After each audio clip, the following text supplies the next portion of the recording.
Good evening, fellow ghouls and specters alike. It's your ghost host with the most, Tiki here. And Blue Dragon 5, here to engage in some haunted holiday hijinks by trudging through the catacombs and dusting off the cobwebs to recount our spooky selection of Halloween classics. So light the jack-o'-lantern, suit up, and grab the candy dish as we revive and recount tonight's spooky selection. Beetlejuice! Beetlejuice! Beetlejuice!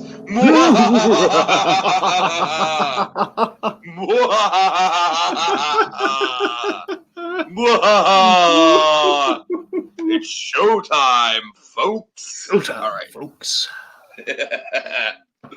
All right, Dragon, we have finally reached the season finale of Haunted Holiday Hijinks, man. It's been a fun ride. Dragon, do you have the list of stuff that we've done? Yes.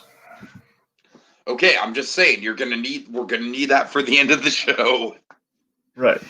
Because I legitimately feel like this year has been the best Haunted Holiday Hijinks lineup ever. Like, every single thing that we've reviewed has pretty much hit itself out of the park. I feel like each thing we've reviewed is relevant. Each thing we've reviewed is, kind of gotten some attention. I feel like this is a very successful year of Haunted Holiday Hijinks. So what better way to close out this year of Haunted Holiday Hijinks? Kind of appropriate, 2020, kind of a scary year in general, right? So, we're going to close things out with Beetlejuice, man. We're going to close things out with something that we've been meaning to get to for a while now. This is something that's been in the work for at least a couple of years. We've been wanting to get to it. And finally, Dragon, here we are, the Beetlejuice Retrospective podcast. Oh my God. Exciting stuff. Feels like it's been a long time coming, right? Yeah. Okay, so I'll get started with my thesis on this. So, Dragon, God, Beetlejuice is such an enigma to me personally, because I grew up with the cartoon, man. The cartoon was in my repertoire long before I knew that there was a Beetlejuice movie. When I found out there was a Beetlejuice movie when I was about 10 years old and I saw the VHS cover art, the same art that we're looking at right now, I about shit myself, Dragon. I really did. I was like, oh my God, there's a Beetlejuice movie and Batman plays Beetlejuice. Dragon, it was a trip for me. It really was. And I got to admit, when I watched it as a kid, I didn't quite get it. It was one of those things where it's like, this isn't the Beetlejuice from the cartoons. This isn't the fun-loving, like, trickster Beetlejuice. This is a darker edge Beetlejuice. And so from that perspective, Dragon, I got to admit, the movie's always been a challenge to me. Always. Like, even rewatching it. Because having gotten into my head the image of Beetlejuice as the cartoon character, and then even more so for me as an adult fan, the image of Beetlejuice from the Universal stage shows, from Beetlejuice's Rockin' Graveyard Review. Dragon, that Beetlejuice is a very fun-loving trickster Beetlejuice.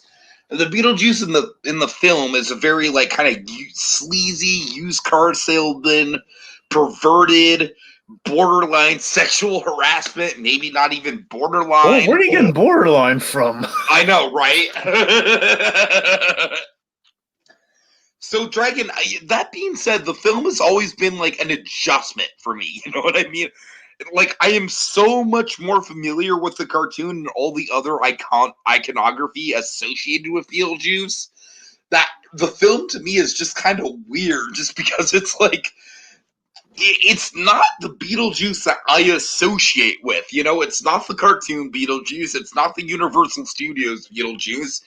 It's a great film in its own right. Don't get me wrong. I love the film itself, rewatching it. It's a great kind of like pseudo exorcism movie. I love that it's a twist on the exorcism concept. It's a twist like where the ghosts themselves are in need of an exorcism from the humans. Like that's an ingenious twist, man.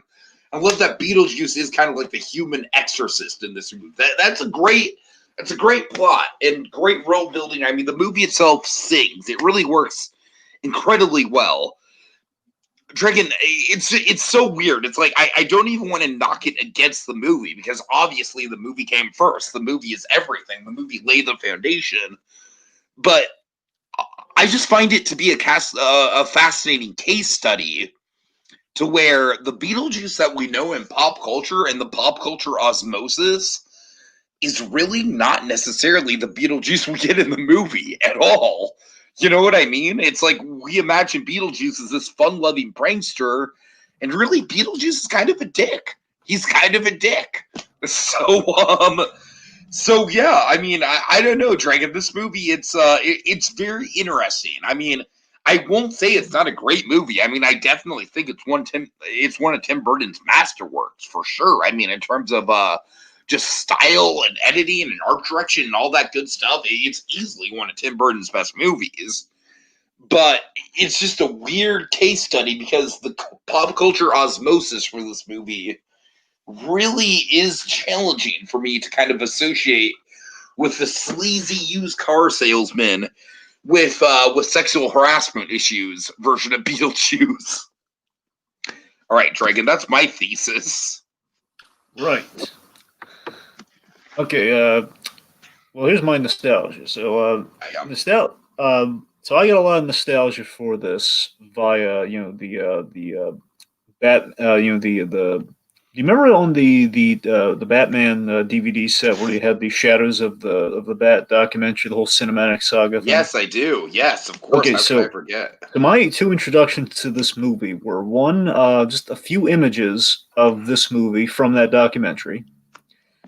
And of course, as we're simpatico, we're hermanos with the Beetlejuice animated series. You knew that Beetlejuice was a cartoon way before you knew it was a movie, right? Exactly. So Beetlejuice was the cartoon before it was, and then of course eventually we're getting into the Burton Batman behind the scenes. Like, oh, this was it made a live action movie of this? Get out of town! It blew my mind. It literally blew my mind. So as you can probably imagine, with most of my nostalgia and kind of love for Beetlejuice being the animated show at that time, again, kind of spinning off from kind of the Batman and the Freakazoid of the era. Again, Beetlejuice was kind of in the same vein. Like they were kind of within the same period. Beetlejuice went for 4 seasons, so it kind of bled into. Oddly enough, it went for 4 seasons. Believe it or not. So always had that phenomenal opening sequence, which again was as Burton-y as it gets in 2D, which was. I mean, not only is Beetlejuice completely out of character in that show, but also Lydia is completely out of character as well. Right? Absolutely, which is just very surprising. That's what I'm saying. So knowing all that, just having that as my baseline for Beetlejuice, and oh my god, it's in live action, and you had the guy playing Batman playing Beetlejuice, very similar. As I'm getting to know that Batman, it's like, oh my god, what else was this Keaton guy in? So this was quite the experience seeing this movie way back when. Especially at this point, I was familiar with Burton as well. I was familiar with Nightmare Before Christmas. So was I. So for me, it was at this point, Burton, I was pretty early on. I had probably the '89 Batman as well as Nightmare and Night Before Christmas and Edward Scissorhands. That was kind of my Burton trilogy. Sounds about on my trajectory. Yeah. Those was like the 3 main films. For me, of course, Returns kind of lumped into the Batman category, regardless. So this is quite the experience, just seeing that, and of course, after a little familiar with the man himself. So it's so unusual seeing Beetlejuice as the bad guy in this, at least the de facto bad guy of this film. Like the point B, he's a shyster. He's not a nice guy. It's not like, oh, Beetlejuice. It's not like that. Right, exactly. It's like, oh, Beetlejuice. Oh no, I said the name. Oh, it's like that sort of thing. It's kind of that. Also seeing full Burton on screen. Those are the 2 big takeaways. It's like, oh my god, I'm just trying to reconcile the Beetlejuice as the darker angel of the film, and just seeing kind of Burton expressed in live action for a change. Which again, I got a taste of with Scissorhands and in '89 Batman. You're kind of like, until you learn it's Burton, like, oh, that's what that style is. And then we get to really see it in Returns. So the rewatch, I got to tell you, I had an experience rewatching this. I'm not saying it's like an annual watch for me, when I can. Usually on TV. Now I have the DVD, so I've watched it can actually watch from start to finish since last year or so. So I've the rewatch really makes you root for the Maitlands. That's the thing I really had. I mean, a little bit back then too, but every subsequent rewatch, I just feel more and more sympathetic and more endeared to the Maitlands' plight. Through everything that's going on here. I just found them very endearing, especially on this watch too. I kind of found some things I didn't see before. Like, oh my God, these poor Maitlands. I mean, I'm so entranced in their story right now. I'm rooting for these two crazy kids, man. These two crazy ghost kids. So, so in regards to the thesis on what the film is, like, Tim Burton. This is Tim Burton defining his style. This is his second product syndrome. This is his second work after Pee-wee. So he's defined his style. Like Pee-wee definitely had some style in it, like Large Marge and the like, but this definitely defined his style for sure. That's what I'm saying. This is him like getting a little bit of carte blanche, not full on carte blanche, but he's getting it. Again, he's a named director at this point. Oh, the guy who did that Pee-wee movie for the big studio. Yeah, that guy. So, this is Burton positing the afterlife and family in a really interesting way. This is him like kind of looking at these two elements through the very Burton-y lens and kind of his presentation of that idea as the young and hungry filmmaker. Back when Burton films were Burton films, not just films directed by Tim Burton. Oh boy. It's it's basically, think about this, Tiki. It's going to occur to me on the watch. It's like this is a story about making a house a home and living life after death. That's really what the story is. And all of that through that Tim Burton-y filler, and it works. God help it, it works. I mean, I'll admit there are a few holes I've always had with this movie. Not none that sinks the boat, but a few holes in the armor plating, so to speak. But it works wonders. Yeah. Alrighty. So I guess let's just transition into story plot. Well, we have background. Okay, my bad. We're going to go through the plot in this go around, so we don't need to. Yeah. Gotcha. Okay, so a little bit of background, real interesting stuff here. So Tim Burton, he gets a lot of offers after the success that was Pee-wee's Big Adventure. Big surprise. David Geffen, one of the big three at DreamWorks, one of the men who would go on to form DreamWorks. That guy, David Geffen, he hands Tim Burton the Beetlejuice script by Michael McDowell. Now, this guy, he went on to write Nightmare Before Christmas. So again, this is a bit. I almost had to pause, Dragon, because when I first saw his name, I confused him with Malcolm McDowell. I know.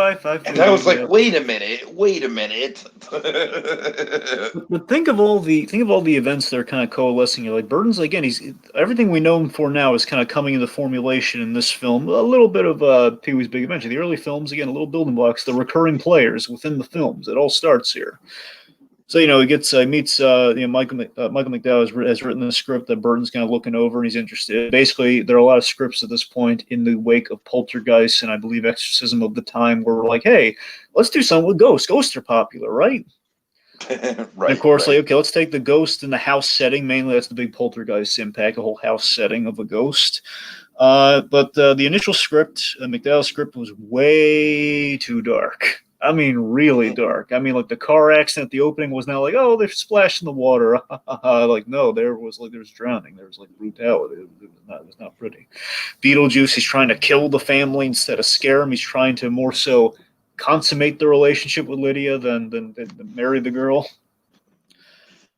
And this and also there was a second Dietz kid that actually got killed in the movie. There was like Lydia had a sibling that was killed by Beetlejuice. I mean, it got really dark. Anyway, so point being, a lot of this ends up on that's why in the movie we have a lot of stuff that ends up on the cutting room floor and like there's some ill-defined elements. It's why we have little holes in the movie, which I can't fully begrudge the film for, but when they lightened the draft, they lost a few things that aren't fully explained because they cut out all the dark stuff. All right, let's see. So anyway, so he brings in Warren Scarron, who's the guy behind Batman '89. One of the main writers behind '89, along with Sam Hamm. Everybody knows Sam Hamm, but no one knows about this Scarron guy. Scarron's the guy who lightened up Beetlejuice. Now you know, kids. All right. So let's see. So this is a hard sell in the cast, as you can probably imagine. Initially, Burton wants Sammy Davis Jr. to play Beetlejuice. Crazy, right? Yeah, pretty crazy. So initially, Sammy Davis Jr. Burton really liked the guy and he wanted to get him in there. Hence why we have that one Sammy Davis Jr. looking guy in Skeleton and Corpse Bride. Um, Geffen suggests Keaton. Let's get Michael Keaton in on this. So he has a few meetings with Tim Burton, and they become fast friends. They really do. Like Keaton loves Burton. He loves working with the guy, as the two Batman films would be evidence of. So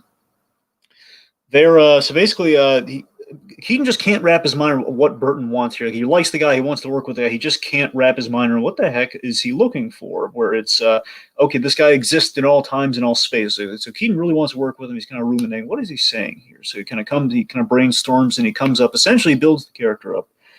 He builds the character from the ground up and develops the looks and the mannerisms, which leads to kind of this crazy 90% ad-libbed 15 minutes of screen time that is astonishing. Crazy. It's crazy that Batman, much like the Joker, has very limited screen time. Years later, like a Heath Ledger sort of performance. In this case, a far more comedic example of that. Yeah, sorry, Dragon. I lost connection for just a second there. Right. All right. Background. Just almost done. Just one little bit here. Okay. So the point being, I'm talking about the whole 90% ad lib performance in 15 minutes of screen time is crazy. Mm-hmm. So so there's no he doesn't get Anton first. That's another thing about the 15 minutes of screen time, Dragon. As a kid, that drove me crazy because of course, as a kid, I want as much Beetlejuice as possible. He's the star of the cartoon, for Christ's sake. So as a kid, I had no patience, Dragon. I had no patience. When we had that little setup at the beginning of oh, Beetlejuice is taking the call. It's like, no, I want more of him. God damn it! But now I can appreciate. Now I can appreciate the slow build, but as a kid, I was very impatient for Beetlejuice. I was more baffled by it as a kid. Like, where is he? It's his movie. Right.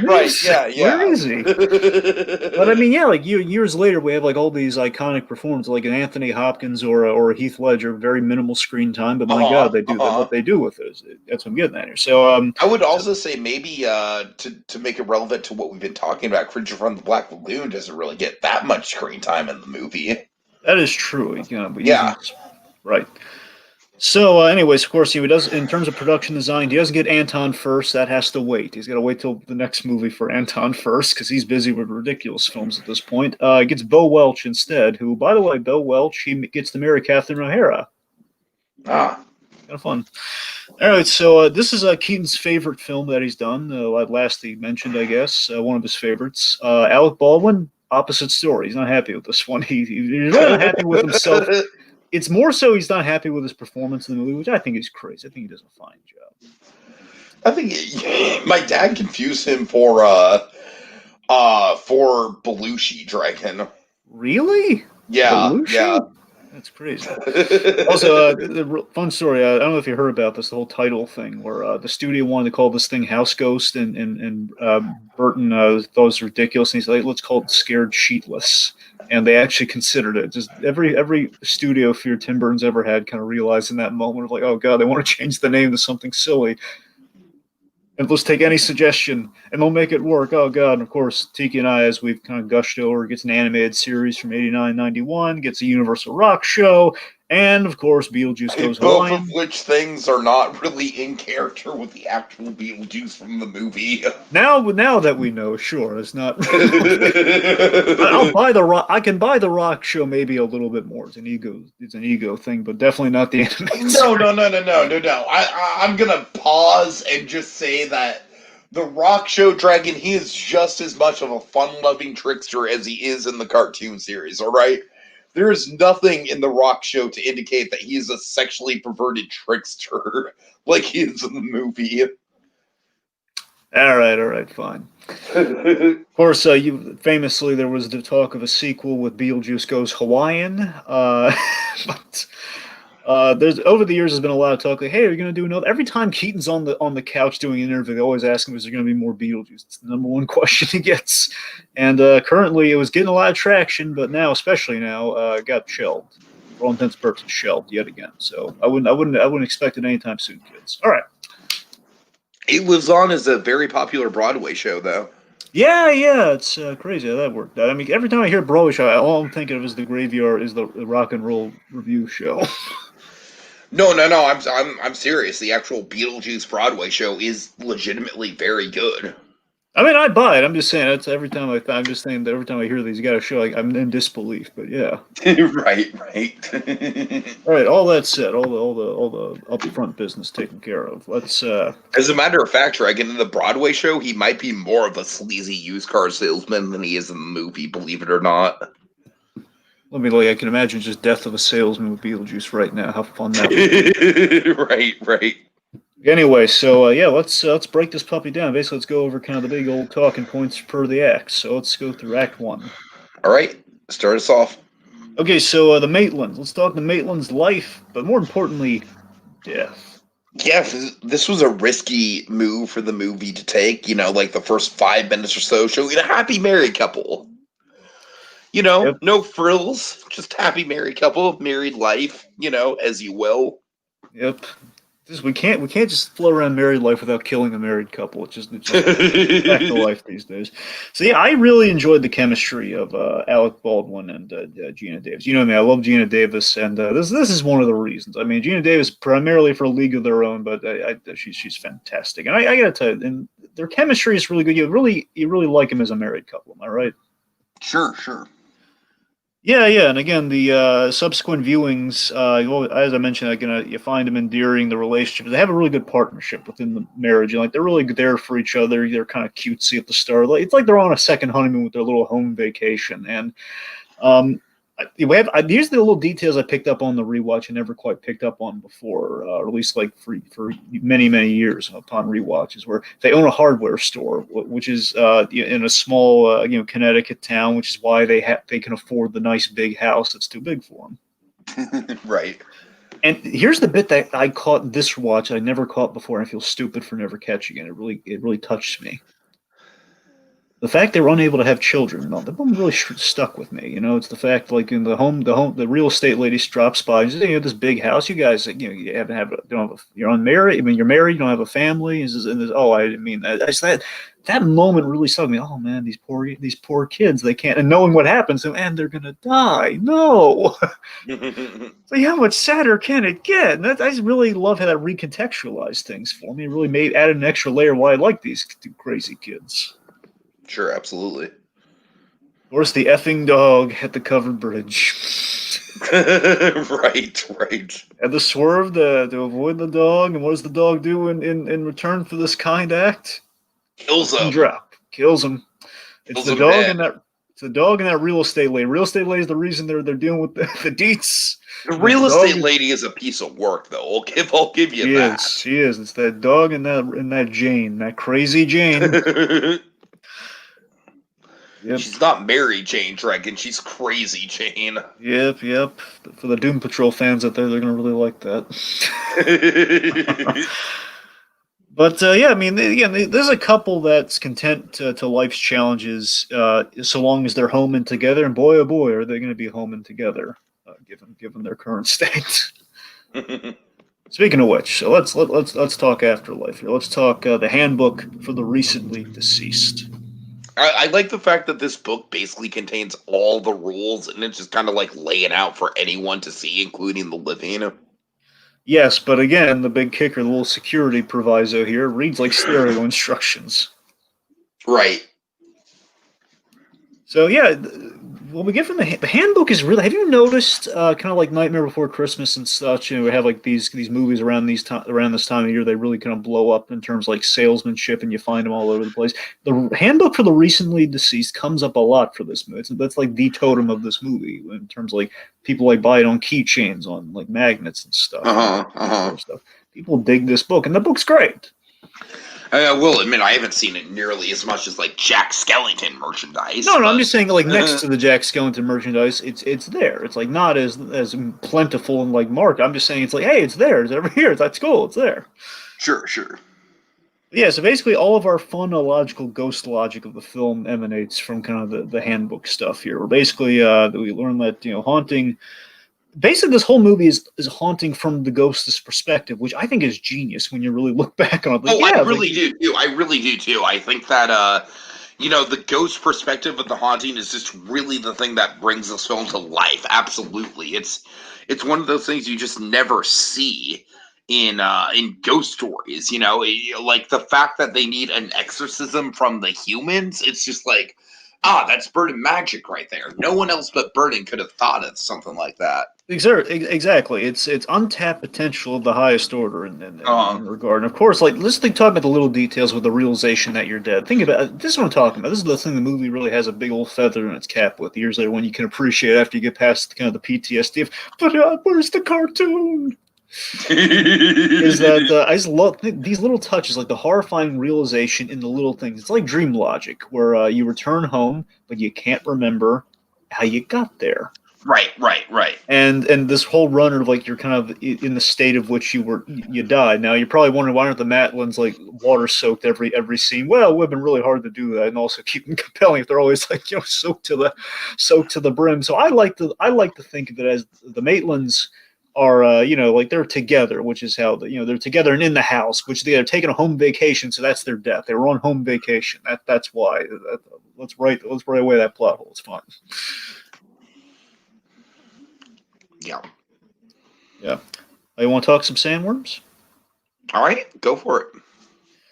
Yeah, so the whole passage of time thing is really neat. Where, of course, they're so confined to the house that they take a step outside. They end up on literally like Saturn or someplace near Saturn, where we have these giant big old stop motion, awesome looking sandworms. What I love about the Sandworms is that it's filmed in a way where it's like the colors all washed out, and so it looks like a 1950s B movie.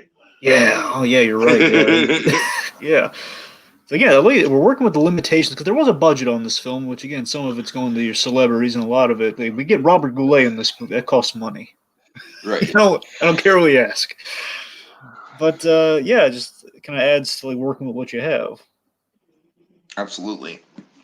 Let's see. So the Sandworms, I love that they're a special kind of like screenwriting where it's like they appear once per act for the most part. You know what I mean? Yeah, essentially, yeah. So I love the build up with them. Certainly, and even Beetlejuice hates these things, which is really big. Like, it's a little moment, but again, little moment, big resonance later.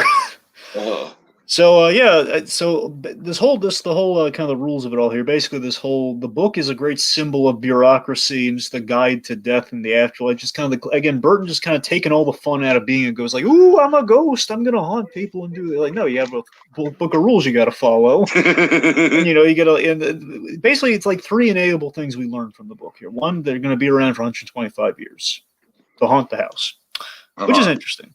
They can't be seen except by those on. They can't be seen except to those familiar with the strange and unusual. People are like the oddballs, the kooks. They can see them. Right. And they're stuck in. I already mentioned the whole stuck in the form. Those are kind of the three enable rules. So speaking of the people that can and cannot see them. Yeah. Let's talk the Dietz. Let's talk some Dietz, man. We got to talk about the Dietz. All right. So one of the Dietz I don't even necessarily want to bring up, Dragon, for obvious reasons. Yeah. But he's in very iconic movies. We got to give him. I know. Bueller and this. I mean, and to be fair, he doesn't have much of a role in this movie. That's what I'm saying too. That much. Yeah, so we have Charles Dietz, played by Jeffrey Jones. Just say Jeffrey Jones. It's a scary one. Jeffrey Jones. Ooh, spooky.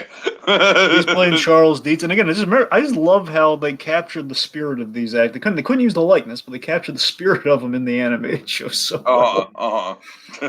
we got Charles, who basically just wants to get away from the city, small town, but then he wants to impress, which kind of takes him out of that shell later.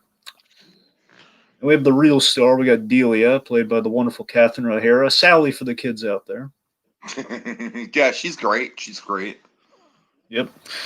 The big sculptress and kind of faux sophisticate, always about impressing her highfalutin kind of fancy friends from the art world. Feels like a classic kind of prototypical Burton character. Absolutely. Again, Burton, I love that we get to kind of see Burton's character defects through his movies, and I love it. Where you get to see Burton is terrified of suburbia. Absolutely. Yeah, And that's when we get to see. We see that with Edward Scissorhands. Mm-hmm. And a little bit here, too, with just kind of like, like the real estate lady coming by. That's what I'm saying. And honestly, I think Delia's biggest connection to Burton is that Burton fears that he's going to become like Delia, like trying to impress everybody and everything. That's the impression I got. That maybe like he's like putting a little bit of his greatest fears in this deal. Like you're going to become like Burtonized, like the Burton style, which essentially is her whole shtick in this. Well, that's what I'm saying.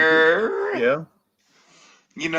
20 years later, when we're looking back at it, don't want to say too much, but you know what I'm getting at. I think so. All right. All right, so certainly she's the craziest of the bunch with the art blinders on. It's a nice house, and she wants to turn it into an exhibit before she wants to live in it. Big ego on this lady. Just turn it into an art exhibit, practically. Uh-huh. Let's see, Lydia. Let's touch on her a little bit here. Yeah, Lydia's interesting because, once again, she's very different from the animated show. Because the animated show, she's essentially just a kid along for the ride for the most part, from what I can remember. Yeah, she's Beetlejuice's sidekick, yeah. Right. And or vice versa. Obviously, I don't think she ever warms up to Beetlejuice because literally the finale of the movie is like, oh my god, Beetlejuice is like Count Baudelaire-ing her, Yeah. Oh, Count Olafing her. I'm sorry. Yeah, I thought you were trying to come up with like a new turn of phrase there. That's like we're Baudelaire-ing a man. No. I was like Count Olafing her. I'm sorry. It's Count Olaf trying to marry the Baudelaire. That's right. Yeah. Of course, the wonderful. I'm like, Dragon. You can imagine my shock as a kid. Like Lydia is like Beetlejuice's right hand man, and then I watch the movie. I'm like, what? Yeah, absolutely. The only little flicker they have is the scene where she almost says his name. That's about all they got. Right. Yeah, there's actually a darker thing they cut out from the movie where Beetlejuice, there's this whole thing, and again, this one actually almost made it into the movie, where Beetlejuice, there was Beetlejuice's manner of death was left out of the movie. He hanged himself over a woman. And he didn't do it right because he was drunk as a skunk, and basically he was a really gruesome death. And Lydia in this movie, she writes a suicide note, but it's a little bit more kind of played like kind of half and half, where Beetlejuice had a moment like, oh man, you really want to end it, don't you? So there was like kind of like Beetlejuice actually kind of cared for her a little bit. But seriously though, so Winona Ryder, this gets her into Edward Scissorhands and so on and so forth. This is I like that she's playing goth with layers. It's kind of like a real-world Timmy Turner meets Sam Manson. Two Butch Hartman pulls I know, but just go with me on it. I keep going. I feel like the whole point of her character is that she kind of slowly peels back the layers of like, oh, look at me, I'm goth. I wear a veil over my head. You know what I mean? Like throughout the movie, we go from a transition from where she's literally like covered up with a veil in her introduction to her like dancing to Spanish music at the end of the movie. Yeah. Calypso, yeah. And absolutely. And again, I use the Sam Manson pool because that's her whole thing with Danny Phantom Goth, but it's certainly more to her than just the just the aesthetic. And you're absolutely right. Sure. A veil only in a Burton movie can we get away with that. I know, right?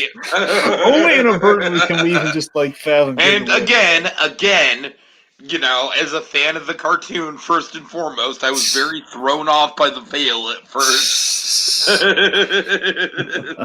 But so I keep going to the Fairly Odd Parents thing because think about it. Same home situation as Timmy Turner. That's what I'm saying. She's using the goth thing as like a defense. Well, she's using it as a kind of a cry for attention that my parents really just don't care. So I guess I don't care either. Yeah. And of course, who comes to the aid to other parental figures that can't be seen easily by the parents. So yeah, little Fairly Odd Parents. And I do genuinely think that the dynamic between her and the and the ghost is really good, man. I know. I feel like it's the heart of the movie. It absolutely is one of my favorite things. Again, that's what I'm talking about. When we recontextualize things, again, then kind of getting a surrogate daughter in a sense, which really is touching. Sure. All right, so let's go on into Act 2. Let's get to the nitty-gritty of it. All right. Start things off. Okay, so we're taking a trip to the Afterlife offices. Again, Tim Burton's continuing terror at the thought of bureaucracy. Uh-huh. We establish Tim Burton. We've already established in Act One Tim Burton on the mundane scale, kind of the Edward Scissorhands suburbia stuff, right? That's Act One. Act Two is when we go big and imaginative with the afterlife. We really go uber visual. Like, what is Burton going to do? Having said that, we contain it to a waiting room, which I think is genius. I know, it's great. I mean, basically, waiting rooms and halls. It's all about. It's not exactly Burton at his peak just yet. You know what I mean? But again, this is the ramp up to it. That's what's great about it. Again, this is early Burton. It's kind of fun to see him. Like, again, on a budget, he can only do so much. He's doing it as much as he can in the waiting room, the hallways, and doors. It's like as far as he can get. It's like it's like Monsters Inc. before we go into the monsters world. It's like it's waiting rooms, hallways, and doors. but you can't. But of course, like, we don't have the carte blanche to go full like stop motion wonderful filled world like a Nightmare Before Christmas or something. We can't quite get there. Right. Limitations. Also, I love this line I completely forgot about that. Suicides mean that you become a civil servant in the afterlife, and of course all of our helper guys they're all suicides. Quite funny, and again, you're stuck as the expression of your death, which is great. Like, we have people with like the guy who choked to death has this giant thing sticking out of his neck, and we have the guy eaten by a shark. It's great. Yeah, like you said, good world building, even in a limited setting, for sure. Which, by the way, he took this idea and he brought it to Corpse Bride years later. This is the exact same thing. The whole you're stuck in the manner of your death. Sure. Cool. All right, so Juno. Yes, yeah. Oh God, I don't even know where to start with this guy, Dragon. So Juno, Juno the caseworker. Basically, you get 3 vouchers, 3 visits to the afterlife offices to get some help, get some assistance, which I think is a real jip. You get only 3 vouchers. Not even like an annual thing. You just get 3, period. So she has like a slit throat, and like she's smoking all the time. She's kind of like she's kind of like the Ghostbusters receptionist of the afterlife. You know what I mean? The Janine, yeah. Yeah, the Janine, exactly. She's like very, very dry in her delivery. She's got a job. She's going to do it professionally. But damn it if she doesn't give a shit about it. Absolutely. Again, she's literally seen it all. Right, exactly. Not only that, this is a really great thing too. That remember she ties into the Beetlejuice origin. Beetlejuice was her assistant. Like her apprentice or something, and then he went off to freelance. So that's his whole thing. We continue the build up of Beetlejuice here, which is great. And again, she's seen Beetlejuice when he was possibly a little more normal, which is just crazy.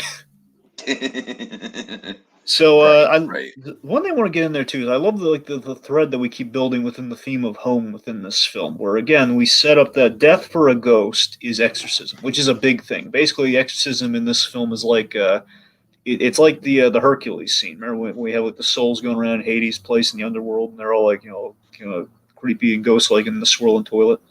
Mm-hmm. So that's kind of what it's like here. So we have these poor souls. We're going through the awesome Burton designed hallway. We have the waiting, little windows into the door. So with this whole exorcism idea that a ghost is truly dead and they can't come back, if they lose their dwelling, they lose their domicile, they're just aimless spirits stuck in this little room. Home is everything. Great idea. Yeah, sure. Okay, so and also Burton's whole thing on time and space via the doors. Again, that's also you're making a budget count. All right, so let's talk. Let's get a little deeper into Lydia, perhaps like her and the Maitlands specifically. Let's talk Lydia. All right. Lydia is. I don't know what to add beyond what I just said. I just think she's. Again, a very interesting contrast from the cartoon where she's essentially just Beetlejuice's buddy for all intents and purposes. Obviously, that's not the case here at all, given the third act of this movie. It's like they took this relationship. Here's network thinking for you, okay? It's like, okay, what are we really like in that Beetlejuice movie? She was really nice with those ghosties. It was really nice seeing her. Right. Yeah.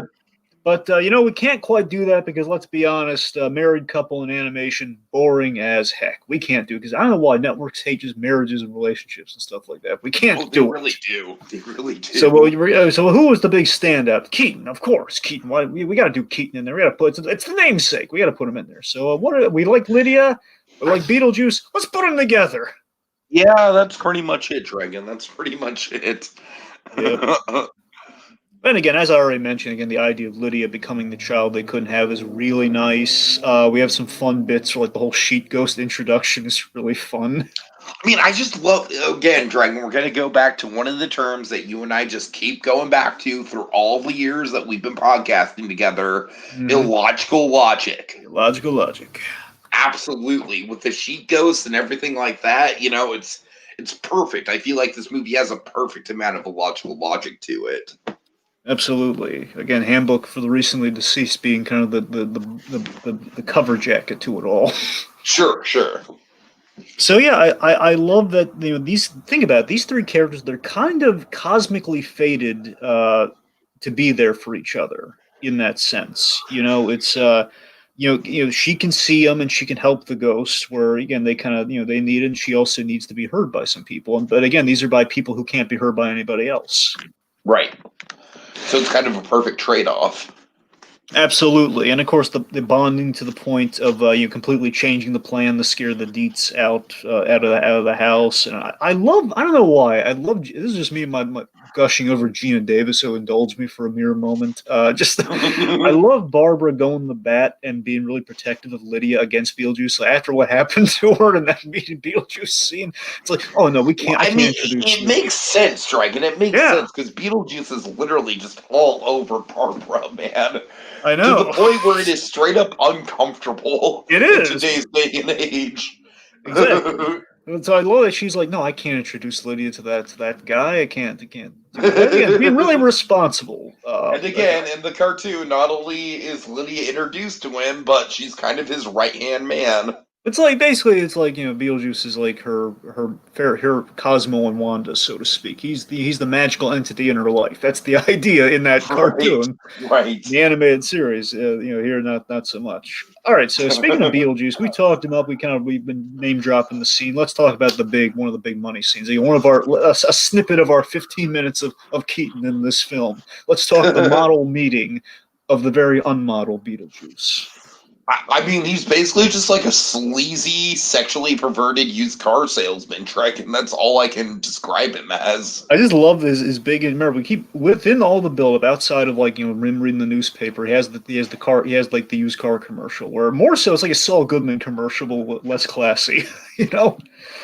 It's just like it's Keaton playing. This bioexorcist has gone freelance again. Bioexorcist, and we're going to scare the humans out for the bio. That's a little clever. But Steve, you're absolutely correct. This is just a master class in improvisation with the sales pitch. It's just hilarious when he actually gets called and summoned, and he's like, hey, let's I know you had a lot of options. I'm so glad you picked me. Like all this, it's just insane. It's so funny. He's just like, I gotta circle back here. One of my favorite things in the whole movie. I love the model. Man, I'm like Kevin Walktel. Yeah, you know what? The model is cool on its own, but what really makes the model just sing is how well we use the model within the context of the movie. I know. And again, it adds to the home theme yet again, where home is everything. We're building the town. Our characters. We're solving a great story problem here. Our characters cannot go outside without running the Sandworms. How can we get them outside? How can we change up our locations? Because right now we're inside the house for the whole movie. How can we change things up? Let's go to this micro scale with with the model, and also that's where Beetlejuice is right now. And Beetlejuice is kind of trapped in that model because it's a super clever cheat, Dragon. That's what it is. It is my favorite detail in the whole film. It sounds so silly, but my favorite thing in the whole film. Every time I watch it is I love when they dig him up. It's cardboard underneath the model. I don't know why. It just cracks me up every time. It's cardboard. Great. So let's see. The tree bit was remember when he knocks over the tree? It's this nice effing model. Yeah, yeah. That was an accident on set. He just came up with it. He kicked the tree and it fell down. He's yelled. Oh, it's just great. But yeah, I mean, my favorite thing on the rewatch too is I love the idea that they summoned him and now he's stuck in that model as the devil on their shoulder because again, he's really ticked off. Hey, you summoned me for a job and you didn't follow through. What gives, guys? Yeah, exactly. There's a cost to that. There's a cost to all the fun and shenanigans and everything. Definitely not a safe pal for Lydia. If we've learned anything in this podcast, it's like no, Beetlejuice Lydia. This day and age, after this, when you look back at the source material, it ain't gonna fly. Well, let's see. So point being, Keaton's great. I think we can kind of like summarily say it. We have to go through every bit. I mean, of course, like the whole missing face bit. He's great. He's great. I just feel like his performance has kind of like been lost in the cultural osmosis of the character. Because you gotta remember, like a year after this, he gets completely overshadowed with Beetlejuice with Batman. So everyone apart, like yeah, that, and of course now we kind of have like a Birdman thing going on, and now Vulture's like the guy keeps kind of popping up and redefining himself. But I mean, naturally, he is great. He is incredibly magnetic. I mean, it's like you see him, you can't take your eyes off him. And again, that's what's so wonderful making like a used car salesman, because again, he'll get you. He's slowly but surely selling you the audience. And I mean, this guy's a lot of fun to watch. He's so full of energy. He's dangerous, but he's so full of energy. And like, right. I love the edit. I love where he has Adam's shirt on, where he has like look at me, we're simpatico, hermanos. He's just trying to, I don't know, you have fun edits like that too on the budget. It's really great, like you blink and you miss it type stuff. All right. So speaking of shenanigans, let's talk shenanigans. Let's talk the whole day of it all. Arguably the most iconic scene in the film. Absolutely. Also quite star-studded when you think about it. Think about some of our supporting kind of highfalutin pals at the table here. We got Otho, played by the wonderful Glenn Shaddix. Of course, the mayor from Nightmare Before Christmas. Right. The guy's wonderful. So, of course, basically, he's like the Renaissance home interior of the art world. That's kind of like he has a little bit of little dealings in everything. Dealings in the paranormal, comes across a little bit. He's full of himself, but he's theatrical, you know? Sure. Also, Dick Cavett. I completely forgot that Dick Cavett was in this movie. I keep forgetting that. I don't know why. This movie is like one of those movies where you forget how many famous people are in it. Absolutely. I heard that Dick Cavett suggested my favorite bit in the scene, the whole shrimp scare at the end. I mean, how awesome is that shrimp hands thing? The shrimp hands button. It's like such a fun-loving scene. You're so completely taken off. Oh, look at them all singing Belafonte. Oh, how wonderful! Right. Oh my gosh, shrimp hands! It's throwing them down. The shrimp hands was an awesome idea. So also, I forgot about this too, the Calypso thing, where the Matlins, they loved Calypso music, and they'll Belafonte that it all. was a really good setup. Yeah, it's great there. So the Matlins progress with some of our other fun ghostly stuff here once they get a little better at it. The Matlins, they're getting creative with their scares and their ghost tricks, which is a really good idea. But I gotta tell you, here's the one big problem I have with the movie. Oh, what? Okay, so the biggest problem I have with this movie, because again, the movie's relatively, it's fantastic, it's flawless for the most part. But this is the thing. The problem is the limits of the ghosts are so ill-defined in places where, let me take one of the big money effects scenes, okay? It's a great scene, looks fantastic. The Matlins, they morph their faces into these awesome Burton-y looking stop-motion, kind of clay-molded, elongated faces, you remember? Sure, yeah. And we've been told through the start of this movie, we've seen this with the whole ghost thing, they cannot be seen except by Lydia. And yet they appear to everyone. Well, I mean, again, they kind of get interrupted before they even show up. It's like, what was the point? It's not going to work. If you're the audience member paying attention, that's not going to. Why would that work now? Here's the thing: because of all the edits in the draft and everything, I guess maybe this just got lost in the translation. My only theory as to why this now would have worked, perhaps, is that after the Deo scene, basically they have to believe in ghosts before they can see them, and maybe after the Deo scene, they'd be open to it. That's my guess. That's all I got. It's a guess, though. It bothers me. You never know. Mm-hmm. So we have the awesome stop motion Beetlejuice snake thing. How terrifying is that snake? Yeah, it really is. I love how visually distinct it is to Michael Keaton, even though Michael Keaton, like, he really wasn't an iconic actor at the time. Like, nowadays, you say to make a caricature of Michael Keaton, no problem. But back when Michael Keaton was first starting out, the fact that snake is as impeccably like Michael Keaton as it is, it's impressive. Yeah, yeah. And again, I kind of mentioned this earlier during the background, but again, he was so full tilt. He designed practically everything with that character. He came up with all the suggestions they got realized, like the mold, the whole crazy hair, all that's Keaton rolling with it, man. That's him coming up with that character from the ground up. Mm-hmm. And Burton just like, okay, it works. All right, so let's get to, so point being, Beetlejuice is he's going for some more lethal and horrific scares, and they believe there are ghosts in the house now, which leads to some trouble. Leads to Act 3. Right. Let's talk the exorcism of it all. All right, so this is a pretty crazy sequence, right? Pretty crazy way to end off the movie, where it's like we're having an exorcism, but it's not of ghosts. Waka waka. Right. Well, I mean, in this case, it's an exorcism of ghosts, but certainly we want the opposite. It's like you're completely on the opposite side of it. No, don't exorcise the ghost. No. Exactly. Yeah. So yeah, basically we're the ghost again, as mentioned before. We've set it up so well, like this whole Hades underworld kind of fate for the ghosts, and we know some bad's going to happen to our guys if they get exercised. And oh my God, these money grubbing, like these socialite guys, they want to. The ghosts won't come out of their own volition. We're going to summon them using that book, man. He's going to summon them and doesn't care about the consequence. For a guy who says that he knows the paranormal, apparently he doesn't read the full instruction manual. Apparently he doesn't read the full thing. Like, hey, this is going to kill the ghost. You're a big cash cow. You're going to kill it. It just does something horrible in summoning these ghosts. And admittedly, they don't intend for this, but again, it's like it's they just want to cash in and brag about, hey, we have ghosts in our house. Ooh, spooky, right? They want to impress Robert Goulet. I know we all want to impress Robert Goulet, but some things aren't. It's not worth it. All right. Yeah, I mean, just with the exorcism as a whole, I mean, of course, the effects are fantastic. We drain the life out of poor Barbara and Adam, and my God, like the practical effects, like the hand disintegrating and everything when it gets held. I mean, the emotional stakes of this film. I've always loved the third act of this film. The emotional stakes are very high. Lydia's in a bind, so you absolutely get why she makes the deal that she does to save these kindly ghost folks.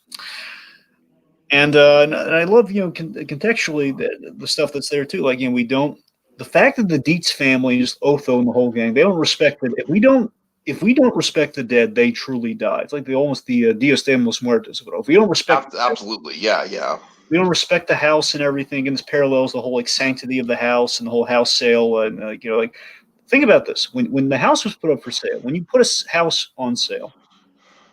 It's to move on, it's to move on and have a real life. That's essentially what the Matlins were kind of offering. Like, hey, move on, have a real life.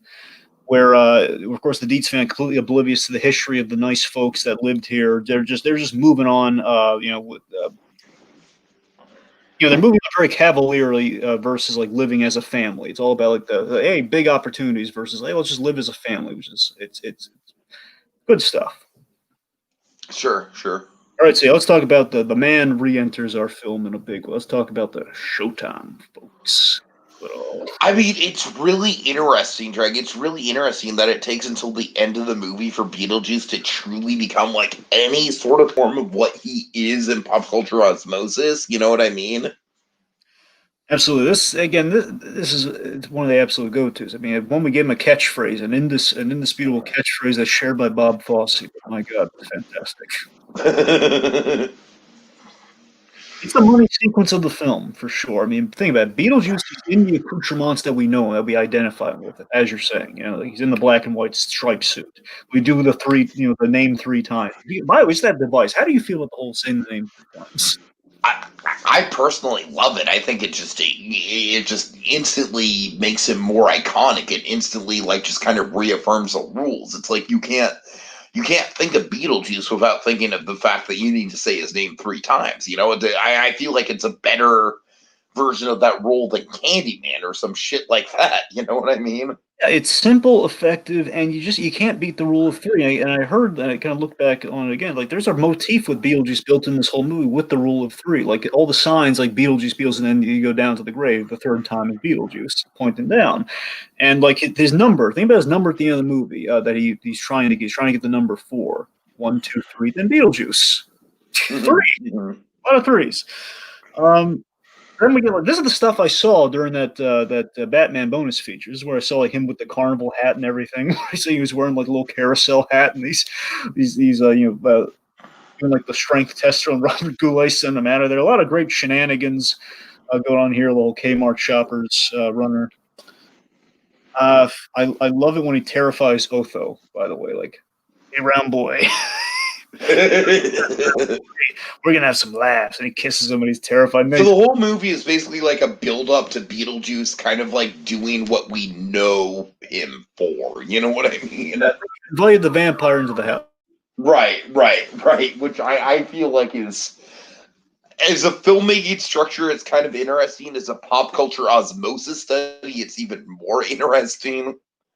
Certainly, and again, we've used him so sparingly. We've gotten little teases of his power. Fool your friends, throw your voice, fool your friends, stuff like that.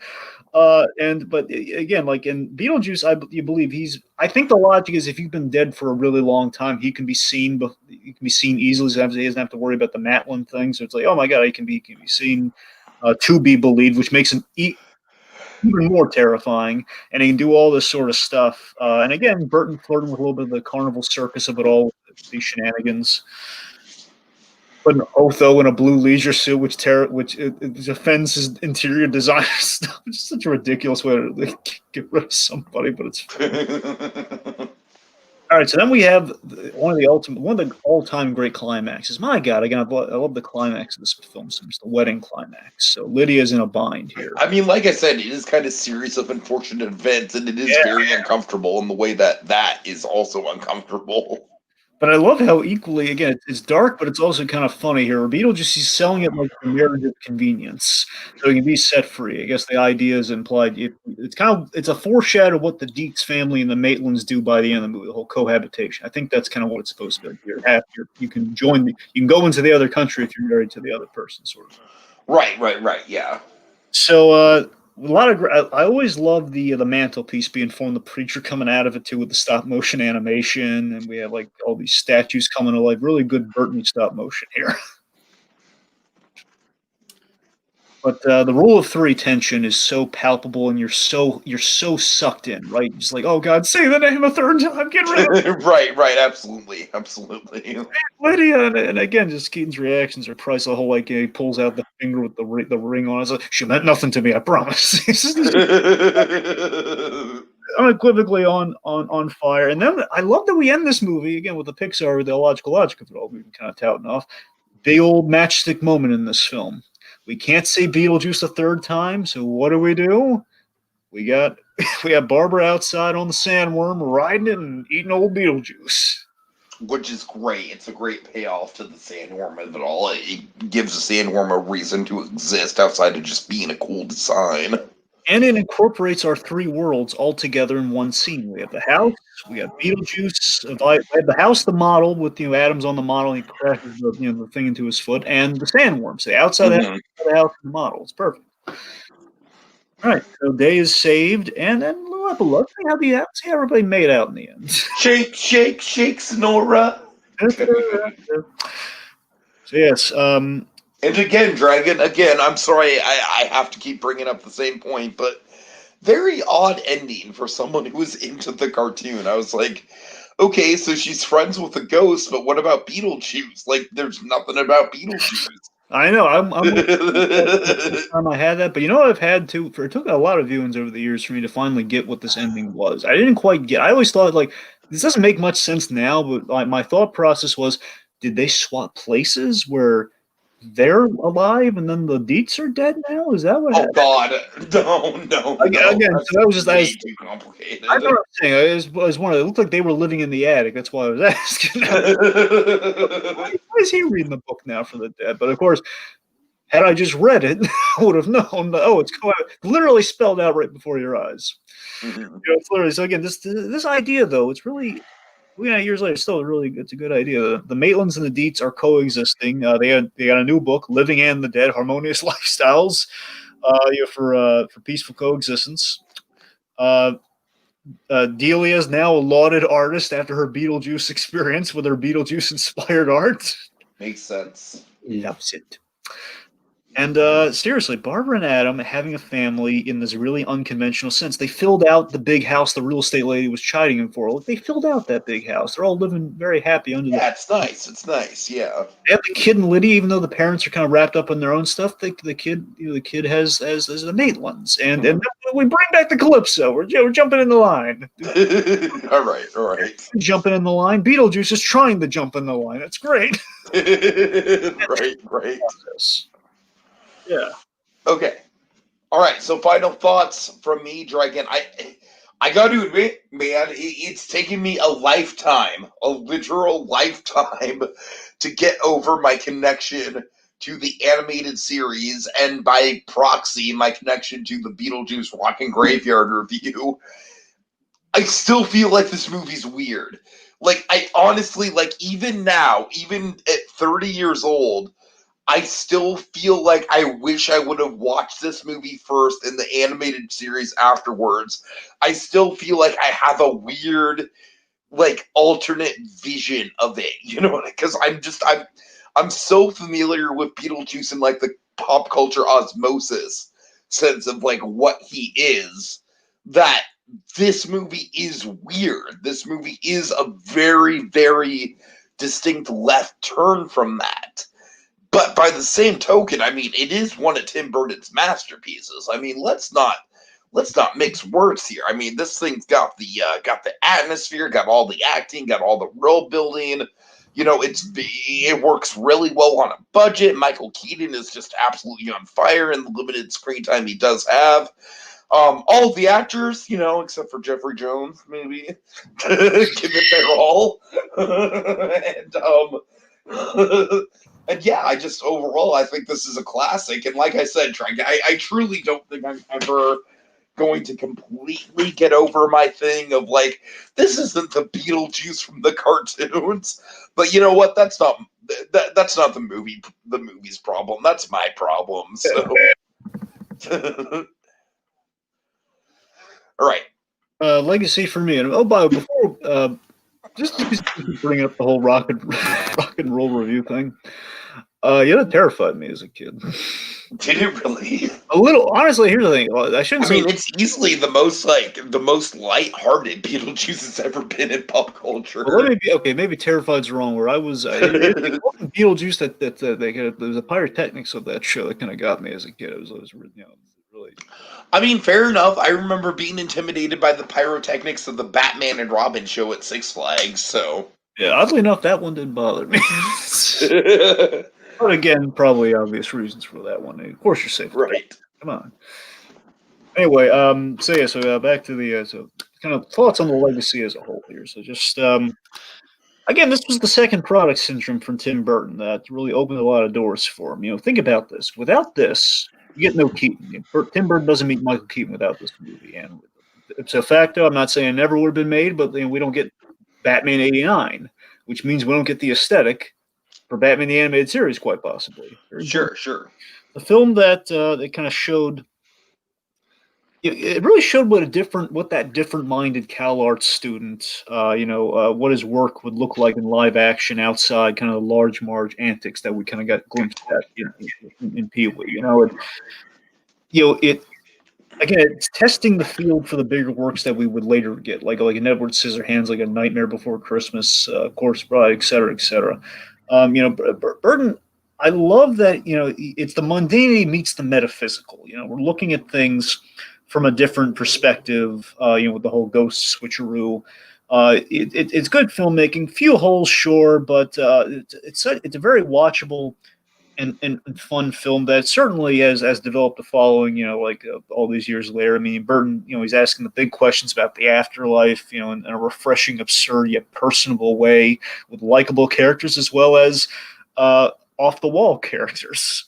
Mhm. These are the elements that have kept it, kept it alive, so to speak, and well regarded for over like 30 years. That's what I'm saying. This film, the film's quite a titan, and it gets overshadowed shockingly within Tim Burton's catalog when you look at it, but it always comes back around October. Everyone's like, "Oh yeah, Beetlejuice, one of Tim Burton's biggies. Oh my goodness, how do we forget this?" So it's kind of a wonderful kind of annual amnesia we all get into, like, Beetlejuice, what a delight. I guess before we get out of here, we're going to reflect on what we've covered, right? I mean, yeah, please do. Like, I kind of like tend to maybe skip around with this section, but I feel like this year was especially good, so I feel like it deserves a look back. All right, let me go and run down the list then. So we started with Pluto's Judgment Day. Hmm. Incredibly iconic, Dragon, and honestly, I feel like we need to start doing more of these like old school, like really, really creepy, back in the old days sort of stuff. Stuff like the Mad Doctor. I feel like that's a repertoire of haunted holiday hijinks that's been sort of missing. That Pluto's Judgment Day sort of started to fill in a gap for. All right, so then we had from Avatar: Last Airbender, The Puppet Master. I mean, once again, another iconic. Just anyone who grew up with Avatar knows this episode. Anyone who binge watched Avatar also knows this episode very well. It's just the go-to episode of Avatar for creepy shenanigans. And we had an episode from Frasier, Halloween. This, I don't think, was one of our stronger selections this year, but that being said, it was still hilarious. I mean, Frasier being framed as this, like, this just, like, piece of shit. It was great. It was great. Just this horrible philanderer, just the Kelvin, aware of it. Just so funny.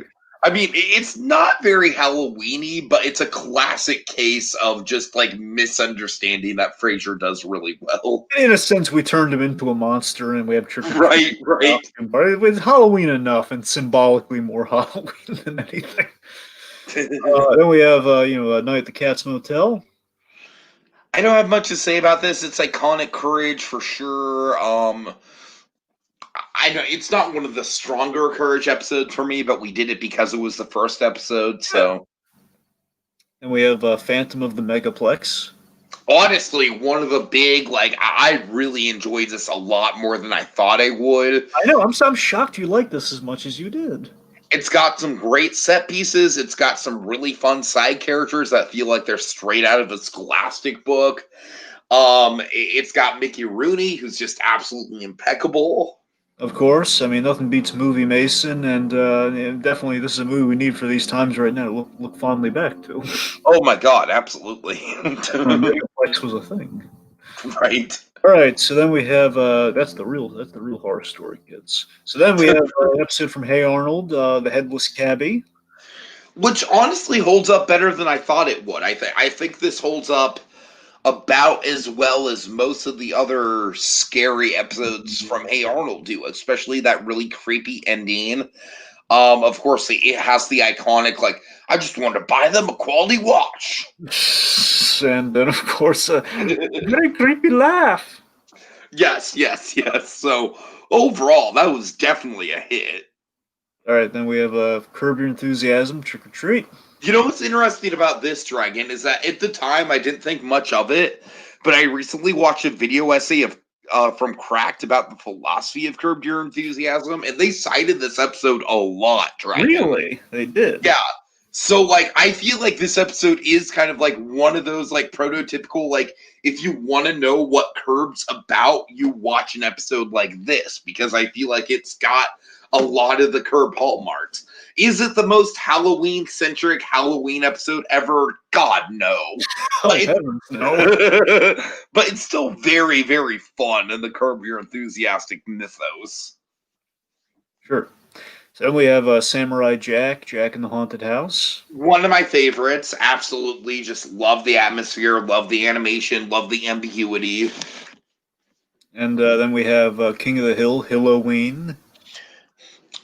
I gotta be honest with you, Dragon. This might be my number one from what we've covered this year. I think Really? Halloween just holds up so goddamn well. I think it's a culture war that we're still fighting to this day. I think that everyone who was into King of the Hill, remembers this episode fondly. I really like the fact that we paid homage to this thing. Trick or treat. Trick or treat. And then we have Scooby-Doo 2, Monsters Unleashed. Another one of the weaker selections from this Yeah. year, but still fun and still, at the very least, like astronomically above Scoob in terms of like being a good Scooby-Doo movie that sticks to the formula. There's obviously no Scooby Natural or anything. Right. That's the ultimate, like, irreverent Scooby-Doo thing ever. Like, Scooby Natural. Right. I rewatched it on, like, my Halloween party I had a little while back, so it's Oh, fantastic. nice. Let's see. Okay, 11. Oh, a wonderful one. Candle Jack from Freakazoid. Yeah, Candlejack. I mean, it's not scary in the slightest, but I feel like the Are you kidding, Tiki? I still have nightmares that Sinbad's going to get another TV show. God. The stuff that makes the episode is exactly the stuff you're talking about. The Sinbad running jokes, the Jerry, Jerry Lewis at all. Yeah, the Jerry Lewis running joke. I mean, all the fourth wall breaks are absolutely what makes this episode. It feels like the Freakazoid episode that made Freakazoid what it was. And of course, the connective tissue with our name-centric kind of summoning device. Sure. All right, then we have the penultimate installment, which was a creature from the Black Lagoon. I'm gonna say now what I said then. It's an excellent combination of the gothic horror of the 30s mixed with the blockbuster sensibilities that drove Hollywood going forward. It's a really interesting case study, kind of like a midpoint in Hollywood history, if you will. Absolutely, and then of course Beetlejuice, which, I mean, if you've been paying attention, you kind of know how we feel about Beetlejuice. I mean, like I said, I don't feel like I'm as like in love with Beetlejuice as a lot of other people, but by the same token, the only reason for that is because fucking 30 years later, I'm still more attached to the cartoon than I am to the movie, so I don't know. All right. That's it. Okay. So that's the end of tonight's spooky selections. And our spirits have grown weary. But rest assured, they'll be back again stronger than ever next year as we engage in even more haunted holiday hijinks.